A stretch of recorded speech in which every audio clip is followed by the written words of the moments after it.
Kamēr Kaspars un sieva Ilze strādā, tikmēr viņu mājās galvenā ir kaķene Maija, kura var lepoties ar pasaules kartei līdzīgu kažogu, bet suņa meitene Sāra pilda zvaniņu lomu. Kaspars uzskata, ka dzīvniekiem jābūt katram sevis cienošam privātmājas saimniekam. Man liekas, ka dzīvniekam jāpild tās funkcijas. Suns tad viņš sargā, un tad pamatā jau viņi kalpo kā tādas signalizācijas, vai ne? Viņi dzird, ka tur karēja, tad jāiet apskaties, kas tur ir, vai nu kāds piebraucis vai kā. Un kaķim uzdevums tā kā būtu ķert peles. Tā kā Ilzei vienmēr patikuši sfinkstu šķirnes kaķi, Kaspars viņai iegādājās tieši tādu kaķēnu. Pārdevēja solīja, ka būs sfinks, bet kaķim augot, auga arī spalva. Izrādījās, ka tas ir devonrekss, vai vismaz ļoti tuvu stāvošs eksemplārs. Tā upacieri tika pie devonreksa bez papīriem. Daudz saka, kas tā kaķītiem vainas, vai tā kaķītis nav saslims. Nē, viņš mums tāds ir, tāda dabas kļūda drusku. Teiksim, viņi staigā pāru, bet nokārtoties viņi iet iekšā tualetē. Tu staigā kaķītis ārā un priekš ļoti ņaud pie durvīm, ļoti ņaud, kamēr mums pielic, ka viņai vienkārši čurāt vajag. Kaķītis mums ir tāds jocīgs, bet man liekas, tagad, kad mums būs kaut kādā brīdī jau būs nākošais kaķītis, šis jau, viņš jau nav mūžīgs tas kaķītis, vai ne? Tad mums noteikti būs tieši tāpat devonrekss, un mums nebūs cits kaķītis. Būs normāls kaķītis, kurš dzīvos ārā un ķers peles un tā. Nebūs, es saprotu.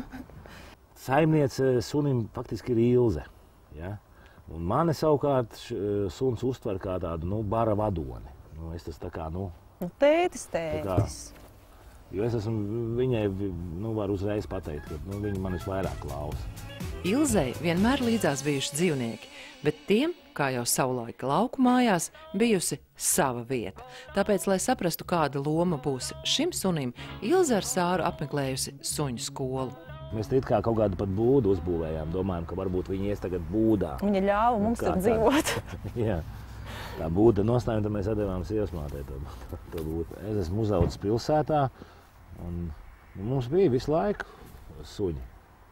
Mums bija ģimenei, nezinu, kā tam iemesli, īstenībā nekad neesmu prasījis, bet mums bija tie takši. Mums tas uzdevums bija, mana brāli viņu vest ārā, un to es atgarācos kā murgu. Mēs dzīvojam 9. stāvā, un tad no rītiem, tad, kad visforšākais, ka ir saplīsis lifts, un tad tas suns ir jānoved, un pēc tam viņš tur kaut kur, un tad viņš jāved augšā.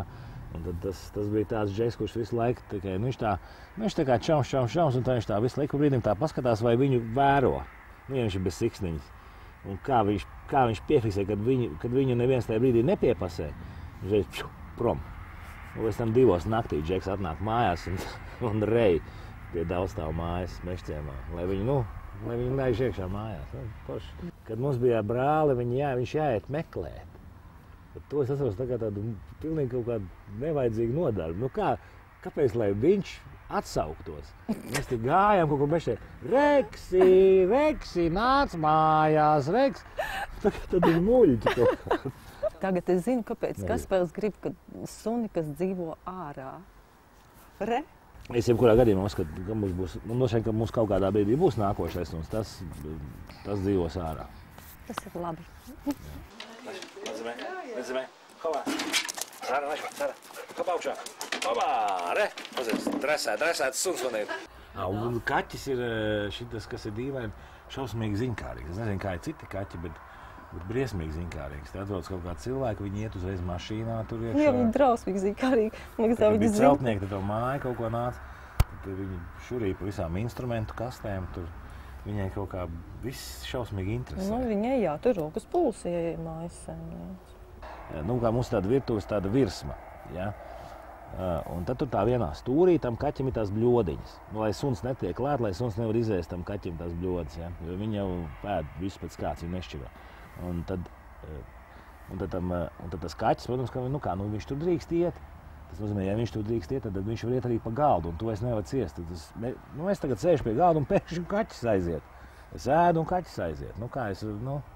Nē, tas man nav pieņemams. Nē, es pilnīgi piekrītu, ka tas nav pareizi, bet tad vajag uzbūvēt māju, kurā ir virtuve, kur tu aiztaisi durvis un sēdi ar savu zupu tevā Tas te virtuvē. pāri, kur tik daudz kaķi te var staigāt. Un katram būtu sava rūme un vieta un vispār. Viņš jau arī man mīļš, tā jau nav. Es viņu tā labprāt viņu paņēmu. Sirdsmies, taču tev arī. Bet man tā gribētos kādreiz kaķīti paņemt un tā, ka viņš pasēž klēpī un pamurā. Viņi negrib. Viņi aiziet. Viņi atnāk tikai tad, kad es teiksim, skatos hokeju un tā, vai ne? Tad viņi grib nākt murāt. Tad viņi nāk murāties baigi, ja? Re, čuks! Tas ir vienīgais, ko viņi grib no maniem. Tas, kā kaķis māk baudīt dzīvi, to vajag vispār visiem mācīties. Ja spīd saulīt, viņi noteikti sauļosies. Jo viņi zina, kad lietus slīst, tad viņi nevarēs pasauļoties. Nu, tā 100 punktus baudīt. No tā var mācīties un mācīties. Jā, nu lielāka egoists droši vien par kaķi nav, jā. Un kāpēc egoists?